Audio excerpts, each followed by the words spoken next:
नमस्कार दोस्तों, मैं विकास चंदेल आप सबका स्वागत करता हूं इस इंटरव्यू राउंड सीरीज के अंदर। आज जो गेस्ट हमारे साथ हैं वो एक प्रोफेशनल रेपेटरी आर्टिस्ट हैं, तो चलिए उनसे मुलाकात करते हैं। Hello sir.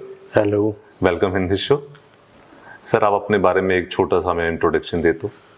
मेरा नाम मुकेश झा है और बेसिकली मैं रहने वाला बिहार से मेरी पैदाइश बिहार में हुई है और कॉलेज के दिनों से ही मैं रंगमंच से जुड़ा हुआ हूँ। और 2003 में मैं दिल्ली आ गया और 2003-2005 में मैंने श्री राम सेंटर से 2 वर्ष का रंगमंच में प्रशिक्षण लिया। उसके बाद लगातार ही 5 के बाद लगातार ही दिल्ली में रंगमंच से ही जुड़ा रहा और अलग अलग ग्रुप के साथ, अलग अलग निर्देशकों के साथ रंगमंच करता रहा हूँ और फिलहाल अभी राष्ट्रीय नाट्य विद्यालय के रंगमंडल में हूँ। तो जब आप बिहार में थे तो बिहार में आपकी रंगमंच की शुरुआत नहीं हुई थी? हाँ, बिहार में वही तो बता रहा हूँ, कॉलेज के दिनों से ही मेरी शुरुआत हो चुकी थी। लेकिन मैं जहाँ से रहने वाला हूँ वो बहुत छोटी जगह है, मधुबनी। आप लोग जानते होंगे कि मधुबनी मिथिला पेंटिंग के नाम से वहाँ है, तो वहाँ से शुरुआत है। लेकिन वहाँ रंगमंच का बहुत कोई खास प्लेटफॉर्म था नहीं। कॉलेज लेवल जो यूथ फेस्टिवल और कुछ कॉलेज के बाहर भी हमने काम किए, जैसे कि एक ग्रुप बन गया था जो कॉलेज में कॉलेज सोसाइटी होता है, तो उसके बाद हमने कुछ जेल कैदियों के साथ वर्कशॉप वगैरह किया, तो उसी लेवल पे हुआ।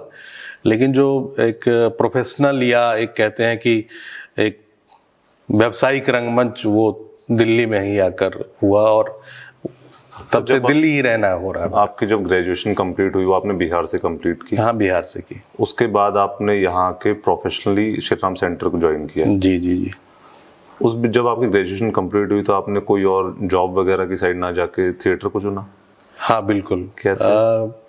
चूंकि मैं थोड़ा ग्रामीण रंगमंच में भी हस्तक्षेप रखता था और गांव के रंगमंच में भी मैं कई बार मैं अपने गांव में वहाँ लड़की का किरदार भी लड़के ही करते हैं, तो 1-2 बार ये मौका मिला था। फिर जब कॉलेज में आया तो ऐसा सोचा नहीं था कि मैं रंगमंच में जाऊंगा, लेकिन कॉलेज में आने के बाद मुझे आज भी याद है कि वो 5 सितंबर शिक्षक दिवस का दिन था।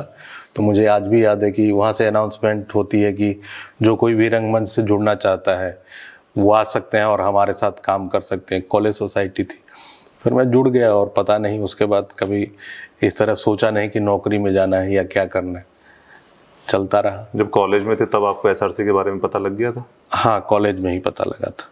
और एनएसडी के बारे में भी? एनएसडी के बारे में भी पता लगा था, लेकिन शुरुआत ही हुई थी तो फिर एसआरसी में कर लिया हमने। तो एसआरसी में जब आपने काम किया तो किसके डायरेक्टर के साथ काम किया? मुश्ताक काक, जो कि अब है नहीं, और उन्होंने काफ़ी कुछ सिखाया। बहुत ही अच्छे गुरु थे हमारे। सर, जब आप लोग एसआरसी रेपेटरी के अंदर काम कर रहे थे? रेपेटरी नहीं, एसआरसी कोर्स में जब आप लोग थे, और आज का जो एसआरसी के कोर्स का जो स्तर है उसमें आप कितना बदलाव या अब तो बिल्कुल ही बदल गया है। अब तो उस तरीके का वो 2 साल वाला रहा भी नहीं, पहले 2 साल वाला था। और फैकल्टी भी जो है वो जो भी एक स्तरीय फैकल्टी आती थी, अब वैसा रहा नहीं। उस समय में अंकुर जी आते थे, दिनेश खन्ना सर आते थे, लोकेंद्र त्रिवेदी सर आते थे, ये सारे लोग आते थे। और अब उस तरीके का रहा नहीं। अब थोड़ा जो है व्यावसायिक वहाँ पे ज़्यादा हो गया है, कि कैसे उनको फंड से मतलब है, अर्थ से मतलब है, फाइनेंस से मतलब है, क्या कराया जा रहा है, क्या हो रहा है, उससे मतलब नहीं है। तो बिल्कुल ही वो अब उस पर बात करना ही बेकार हो गया है।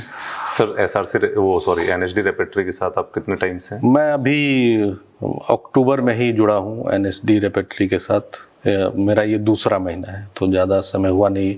हालांकि मैं पहले रेपेटरी में आता रहा हूँ बतौर जो गेस्ट आर्टिस्ट के रूप में आता रहा हूँ, और मेकअप में भी थोड़ा सहयोग करता हूँ। तो बहुत सारे नाटकों में मैं मेकअप के लिए भी मैं आता रहा हूँ। पहले भी मेरे अक्टूबर से पहले भी मैं 3-4 साल पहले से लगातार ही मैं आता रहा हूँ। आप सर रेपेट्री में एज अ गेस्ट आर्टिस्ट आते रहे हैं, हाँ जी, हाँ जी। लेकिन जब से बजट ये हाफ हुआ है उसके बाद से गेस्ट आर्टिस्ट का आना बंद हो गया, उसके बारे में आप क्या कहेंगे?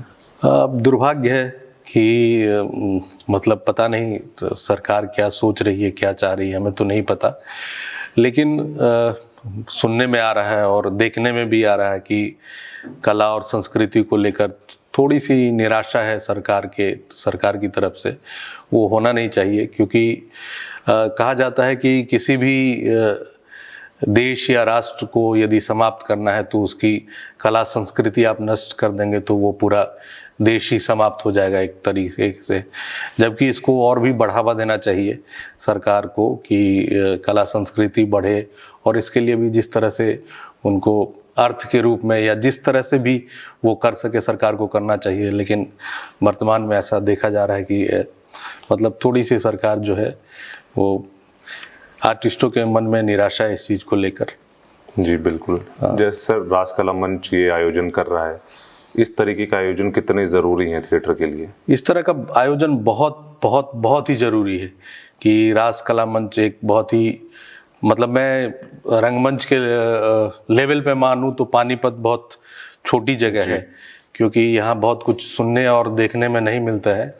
और इस जगह पे राजकला मंच इतना बड़ा आयोजन कर रही है, एक राष्ट्रीय रंगमंडल को बुलाकर 5 दिन का उनका नाटक, फिर 2 दिन अलग से नाटक करवा रही है। तो ये मतलब बहुत बड़ी अपॉर्चुनिटी है लोगों के लिए भी और रंगमंच के लिए भी, कि रंगमंच एक सीमित जगह पर ना होकर अलग अलग, जब रंगमंच में ये है कि रंगमंच की थोड़ी सी विडंबना मैं ये कह सकता हूँ कि रंगमंच कुछ खास तबकों के लिए ही, ऐसा माना जाता है कि कुछ खास तबके के जो लोग हैं जी उन्हीं के लिए है। बिल्कुल। लेकिन जबकि होना चाहिए, इसीलिए इसका प्रचार प्रसार और विस्तार नहीं हो पाया है। लेकिन होना ये चाहिए कि रंगमंच मतलब जो आखिरी आदमी है वहाँ तक पहुँचे, तब रंगमंच की सार्थकता हो पाती है। और जो यहाँ पानीपत में हो रहा है, और मेरा जो कहने का मतलब है कि ये सार्थकता जो आखिरी आदमी तक, पानीपत जैसे जगह में इतने बड़े रंगमंडल के साथ और भी नाटक हो रहे हैं, तो मतलब एक सार्थक दिशा में बहुत बढ़िया प्रयास। Thank you so much sir अपने विचार रखने के लिए। आपसे मिलकर बहुत अच्छा लगा। Thank you so much. Thank you so much.